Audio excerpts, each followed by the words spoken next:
हो रही मुस्कुरा दिल बाड़ी। ये गीत देखिए समय जे के जितना मिलेला उतने में ही काम करे के चाहिए। हमके आधा घंटा मिलल बा, 15 मिनट हमारे 16-17 मिनट भइल बा। एक गीत और गा देता नहीं समय से पहले कहे कि तमाम कलाकार बने और वही में हमारे जनपद से भी लोग बा, बाहर से भी एक से बड़ा एक सुपरस्टार कलाकार लोग यहाँ मंच पर उपस्थित बा। आई वो हमारा सबसे वायरल गीत आज हम के मुआ दिल बाड़ी। जिला देवरिया घर बा तो कोनो बात के डर बा। और मेरा निवेदन है गुड्डू गुप्ता जी, अगर आप मुझे सुन पा रहे हैं कृपया आप मंच पर आके मिल लें। गुड्डू गुप्ता जी से कंटीले बढ़ाई भैया। हाँ इनके प्यार हो गई बा कहत हो भैया मुआ दिल बाड़ी। वाह तनी से ढीले तनी से भाई लोग हल्का सा बढ़ाई गेंद तनी से खोल नहीं भैया। रौरे बतारो मदार में पूरा प्रोग्राम के कि आज हम जी मुस्कुरा दिल बाड़ी। आज हम के मुआ दिल बाड़ी रुख से पर्दा हटा दिल बाड़ी। आज अच्छा कटी दिन बुझाता काहे काहे काहे काहे इनके देते तो उठावा दोनों हाथ पूरा पूरा पूरा पूरा दोनों हाथ उठक चाहिए ताली बजा के। हो रही मुस्कुरा हो रही मुस्कुरा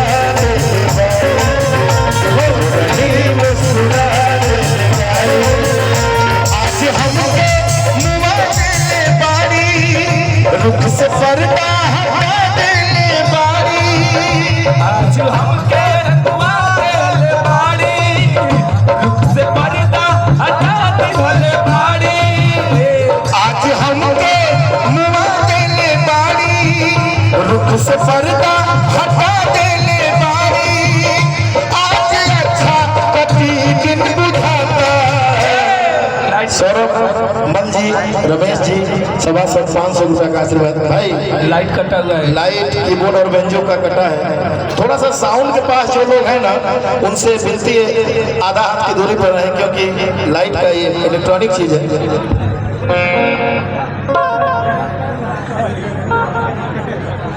सिंटू शाही जी जिला पंचायत सदस्य प्रत्याशी 1001 रुपया का आशीर्वाद है। हृदय की गहराई से कोटि कोटि प्रणाम बा।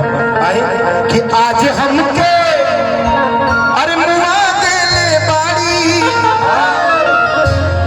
रुख से पर्दा हटा दिल बाड़ी।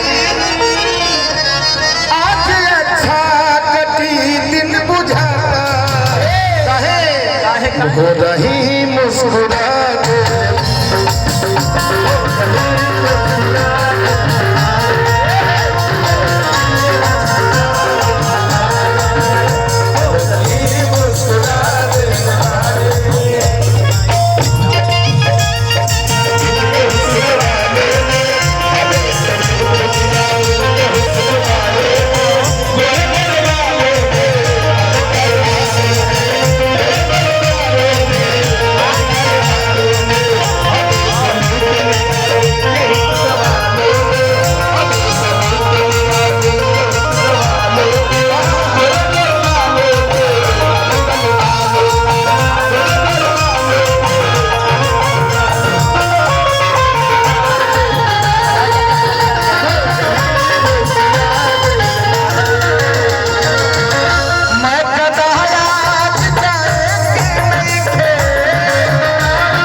विधायक जी मैं कदा आज जाए के नहीं के काहे